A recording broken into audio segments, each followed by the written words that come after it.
Hello, you're listening to Jackson Today. I'm your host, Peggy Owens. With me today is Monica Poff, Program Director of Sanctuary Academy of DeWitt, a Catholic homeschooling support program. Thank you, Peggy. Thank you so much for having me on the show. Let's start out with a little bit about what this Sanctuary Academy of DeWitt is. Yeah, so we are an affiliate of Acton Academy, which is a learner-driven micro school. It started in Austin, Texas in 2011, and now there are over 200 Acton Academies worldwide. So most Actons operate as a full-time school, but as you mentioned in your intro, we operate as a part-time as a homeschool support program. And there are a handful of other Acton Academies that do it the same way. So we really emphasize hands-on, real-world learning. We have this whole person approach where we believe that human beings are relational. So we focus on 6 relationship areas: relationship with God, with others, with ourselves, with our bodies, with academics, and with nature. And so it's a very holistic approach on the days that we are together in our academy. You're not there every single day with like a school? Correct. Yep. It's not every day. So we have a 2-day-a-week program, a 1-day-a-week enrichment program, and families can enroll in one or both of those. So it can be up to 3 days a week and down to as little as 1 day a week. So that's not at all what I was expecting you to say. My goodness.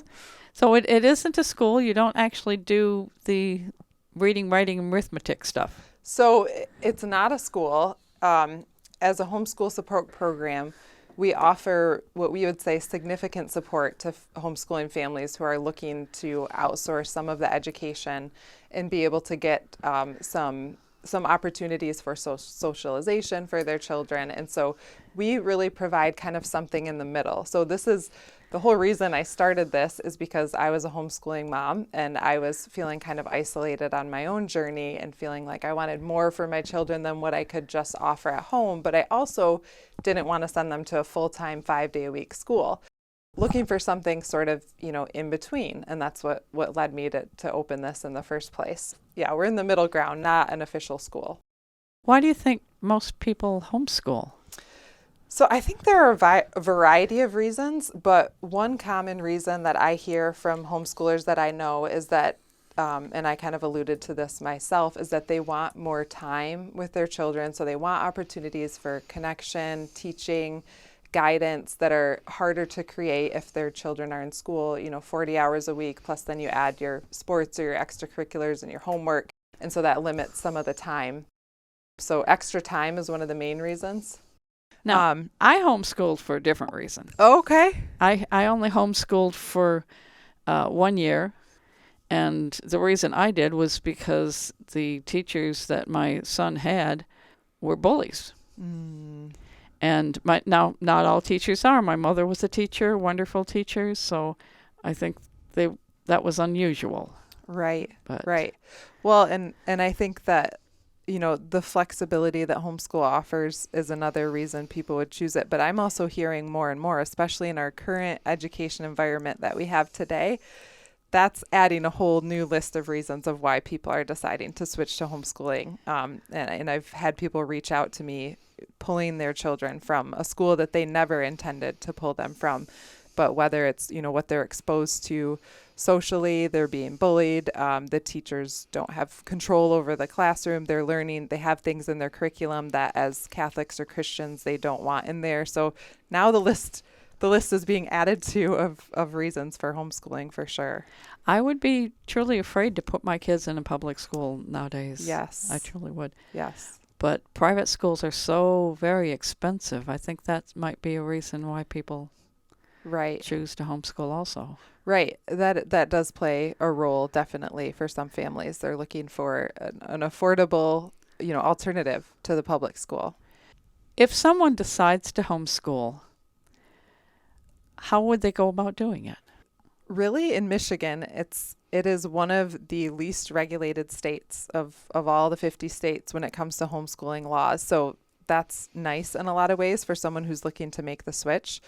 There's nothing that you have to do in terms of reporting. Now, some people do, if they're going to pull their child from a school, some people do submit a letter of withdrawal to the school. That's a personal decision and it's not required. Basically, in Michigan, there's a homeschool statute that allows parents to homeschool their children, and it requires that you use an organized educational program covering reading, writing, spelling, math, grammar, civics, history, and science. The parent doesn't require you to notify the local government or the education authorities that you're homeschooling. And it specifically allows parents to give their children that home instruction. So there's also no requirement for the parent to have a certain degree or a teaching degree or anything like that. So they make it pretty simple and possible to kind of make that switch in Michigan. But they do have to have someone with a bachelor's, don't they? They do not. So there are two ways that you can homeschool in Michigan. The first one is under the homeschool statute that I mentioned. The second one is if you're homeschooling as a non-public school. So most people, I don't think I know anyone that operates or that homeschools under that option 2. If you are homeschooling underneath that option 2 as a non-public school, then you do have to have a bachelor's degree. I apologize. Yes, you're right. I had a girlfriend who was homeschooling many years ago in the UP, and she did not have a bachelor's degree. So she was actually, the person listed, as far as they were concerned, was her husband, although she was doing all the work. Oh, okay. Because he had a bachelor's degree. Okay. Just in case they came and did any checking on her. Right, okay. So you said they don't have to file any reports. They don't have to do any testing. Correct. They don't have to actually keep any records, but they should. Right. That was recommended to me when I started homeschooling. It's just good practice to keep records. And, all of these laws are subject to change. So you never know when something could shift in a different direction. And it is just, like I said, good practice and wise to keep some of those records available. Do you have a problem teaching the kids homeschooling? I don't have a problem. My biggest difficulty with it has been just wanting more of a community through it. And as I mentioned before, kind of feeling isolated as a homeschool mom, feeling overwhelmed. When I first started, it was very overwhelming.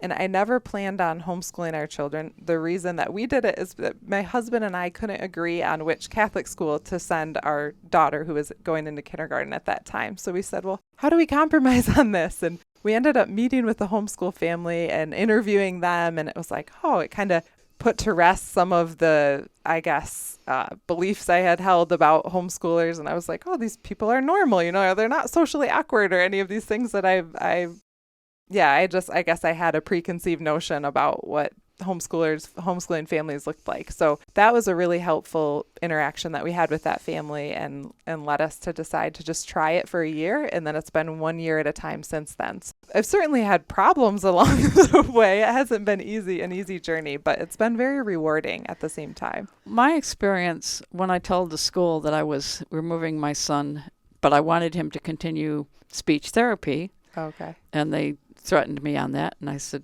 how can you... when I wrote a letter, they said, we never denied him of that. Oh, wow. They also told me that there was nobody else in the area homeschooling. This is in South Bend, Indiana. Okay.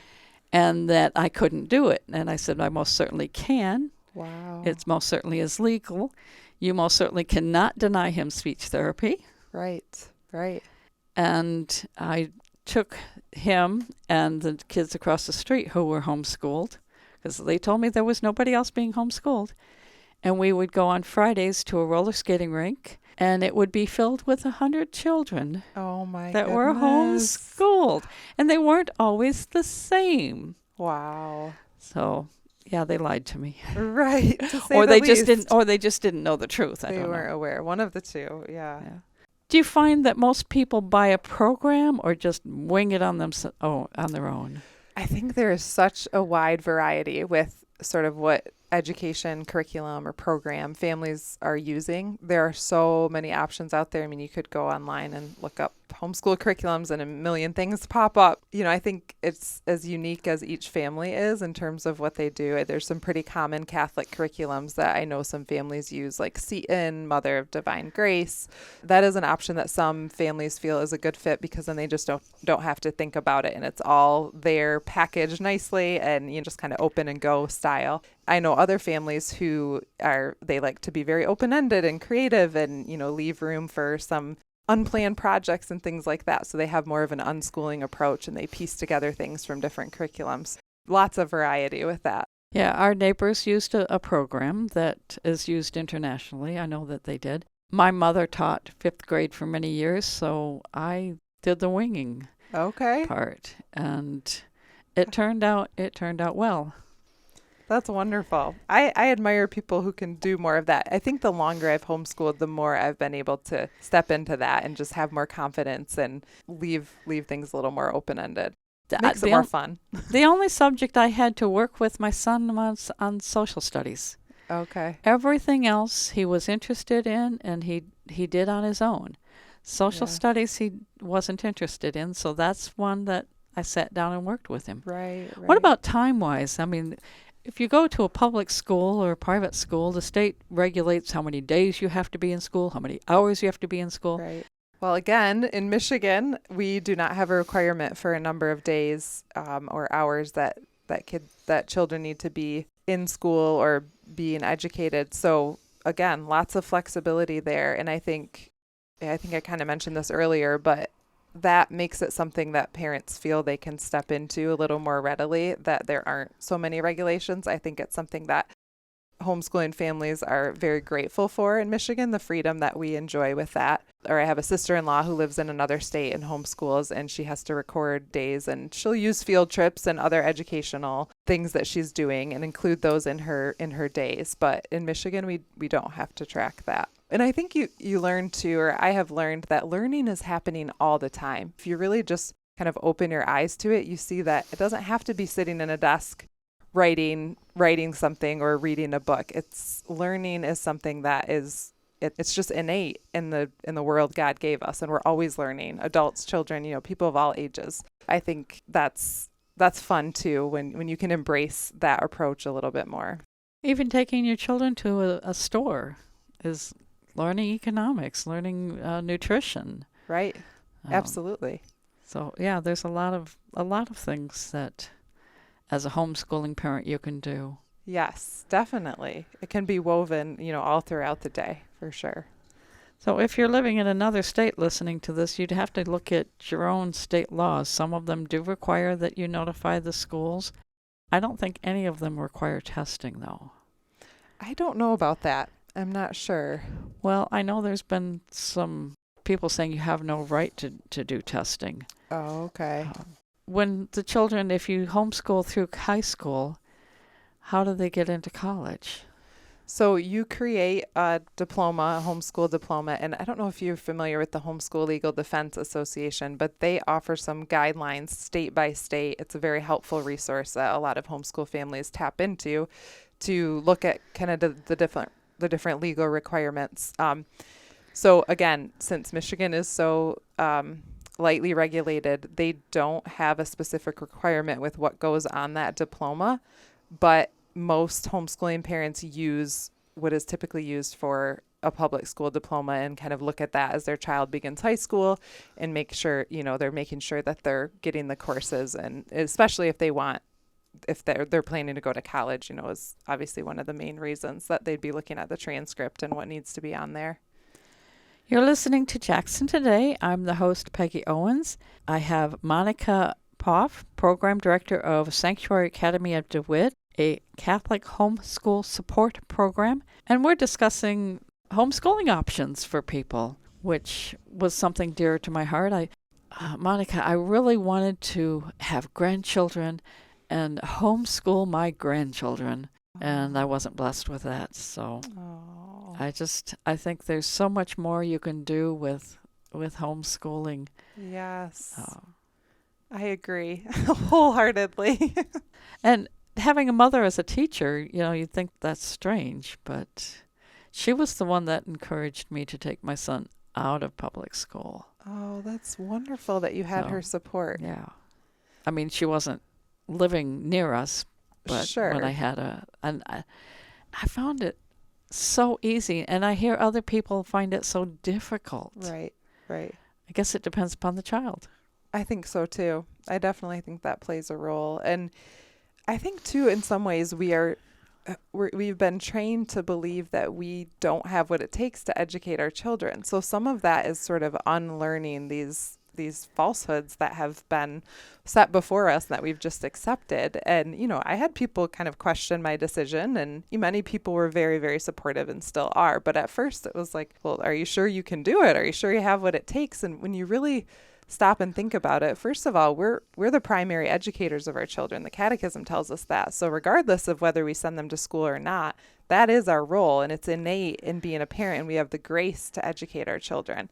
So, I think if you don't believe that you have that at first, I think that's one of the things that makes it really challenging. But as I've learned to embrace the role and to see, I know my children, or just be reminded, I know my children better than anyone else, better than any children, aside from God, of course, but than any teacher could know them, or I can see their individual needs along with my husband better than a school environment could. And so that's really empowering, I think that individual needs thing is important because children do learn differently. Yes.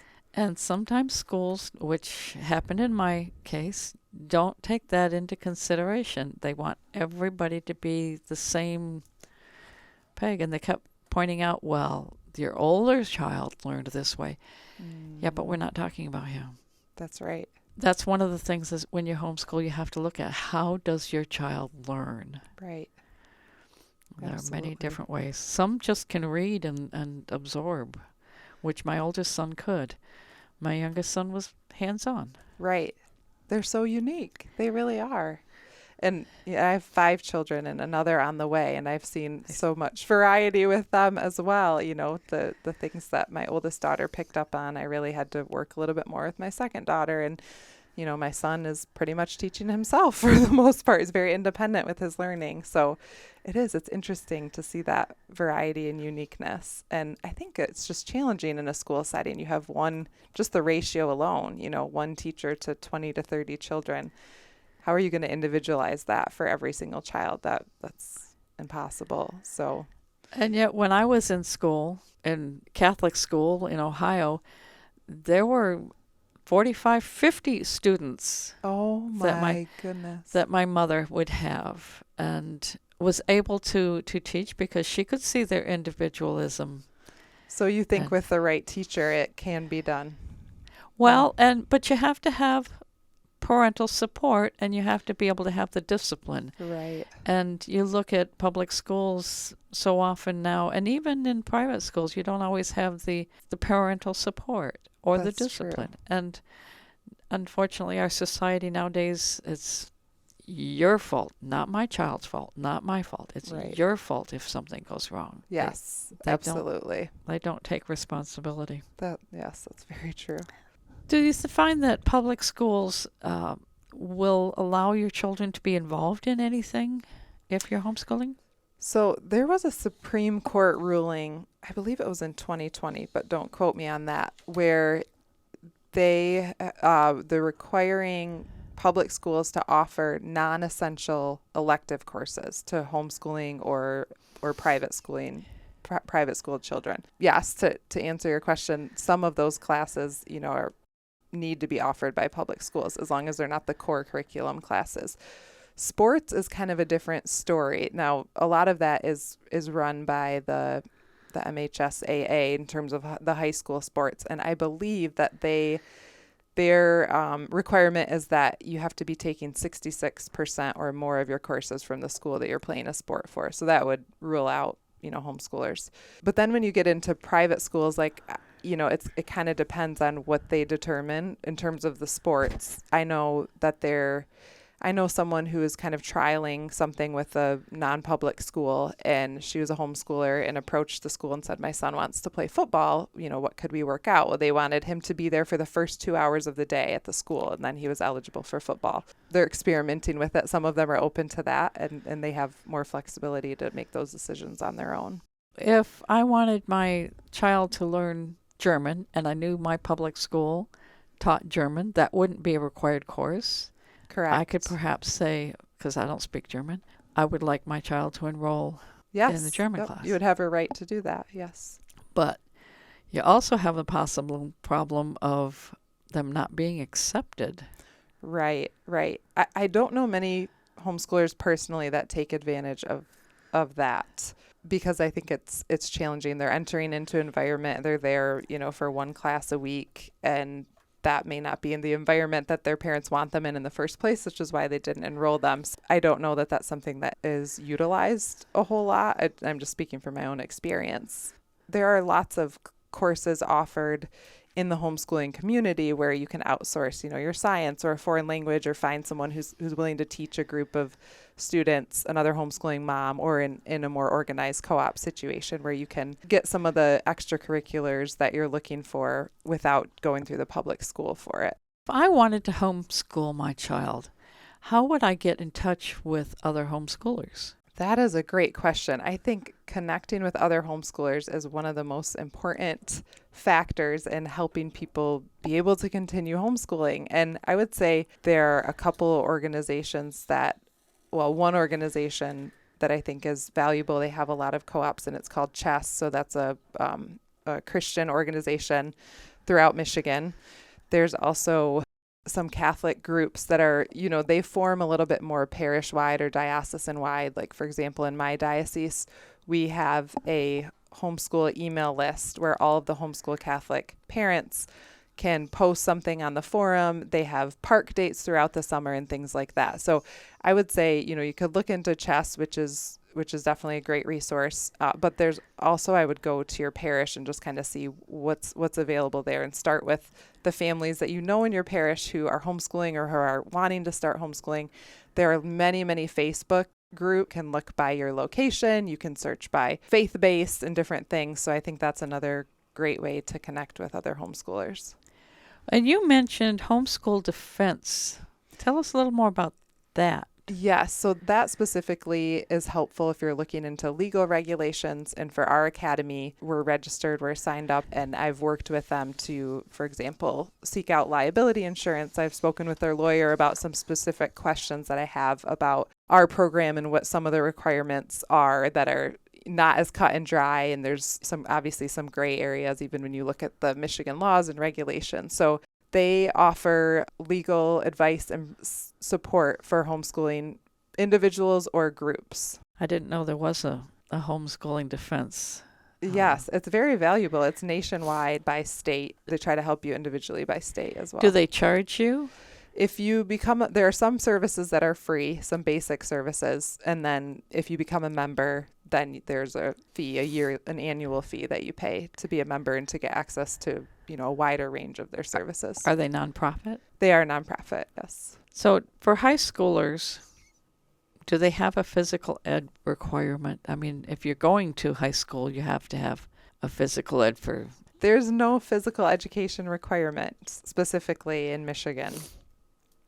And again, I know a lot of homeschooling families are participating in sports or dance or drama, or they're spending a lot of time outdoors. They're kind of getting that naturally, but it's not a requirement of the state. Anything else that we should tell people about homeschooling? I think that I would just say, if you are pondering it, or you're wondering what it's like, or you're unhappy in your current school environment, just give it a try. Honestly, if I can do it, anyone can do it. And I think it's such a rewarding experience. And if you can get the support, to me, the key is to have support, community, fellowship along the journey. And if you have that, I don't think you'd regret it. In my case, as I said, I felt the teachers were bullying, and I had a very happy child that liked to take things apart. He was a hands-on learner. Yes. And they wanted to lecture. So I pulled him out, and he did all the work. I worked in a computer lab as a monitor, not just to make sure people didn't destroy the computers at the university. And he sat down and learned all the programs. And when the students came in and they were frustrated with the program, he said, "Let me show you." And this is a fifth grader. They told me he was never going to amount to anything. Wow. That's incredible. Obviously he did. That's a beautiful testament to and what's as possible. As I said, the neighbor children, they had a program that they worked with. Program people did all the testing, did all the grading, did tutoring, but they did everything on their own. Right. Time-wise, when you're spending time with one-on-one with your own children, it doesn't take as long to educate them as it does it. That is very true. So much time is saved. Yes, I have found that, and that's really helpful because then they have room to explore more of their personal interests and just be creative and have free play. I mean, play is one of the most powerful ways that children learn at all ages, really. I mean, even adults, we don't do enough of it, So I think that's a beautiful thing, is saving that time so that they have more creativity. Or work. Or work. Yeah. We don't, I truly don't think we teach our children nowadays to work, to sweep the floor, to dust, to weed the garden. There's a lot of things that I think kids are missing out. Definitely. I agree with that too. Our oldest is 12 and she's such a great help around the house. Actually, all of our older children are. It's amazing to me sometimes when you see that children are, they're being taken to school, they're being taken to their sports, parents are driving them from one activity to the next, and then they don't have any time to help around the house or to have a job, or their time is very limited with that. And that's unfortunate because families thrive on having, especially when you've got a bigger family, thrive on having those older children help out, and maybe there's a family business or something that they're involved in too. And that historically, that was really what kids did once they got to 12, 13 years old. They either worked at the family business, worked on the farm. That was kind of how our country was founded, in education that way, where they were homeschooled, they learned at home, and then they worked after a certain age. So the other thing I see, even in private schools, they have janitors cleaning the floors and stuff. Yes. When I was in grade school, the school didn't have that. The kids swept the floors, and we had to bring rags and pails and every month clean all the desks and clean the classroom. Can you imagine nowadays 50 students in a classroom cleaning the cleaning the classroom? Right, exactly. Actually, that's something we incorporate in our academy. There's studio maintenance, we call it. The last 20 minutes of the day or close to the end of the day, they each have their chore and they know what they're supposed to do and they know where to find everything, and it's run by them, and they maintain the studio because that gives them ownership of the space too. We all know that if my husband goes and cleans out my car, I'm super grateful, but I'm not going to take as much pride in it or try to keep it clean as if I had put the effort into that myself. Monica, thank you so much for coming. This has been Jackson Today. We have Monica Poff, Program Director of Sanctuary Academy of DeWitt. We've been talking about homeschooling. Thank you so much for coming and discussing it with me. Thank you so much for having me. This has been a real honor, and it's been a joy to connect with you. So thanks, Peggy. Thank you.